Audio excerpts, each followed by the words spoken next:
Hi, good morning everyone. How are you today?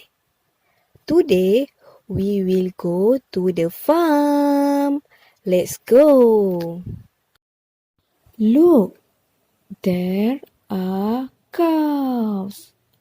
Cow, lembu, cow, lembu.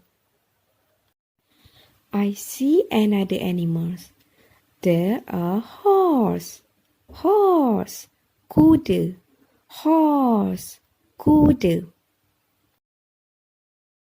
Let's see another animal. There are goat, goat, kambing, goat, kambing.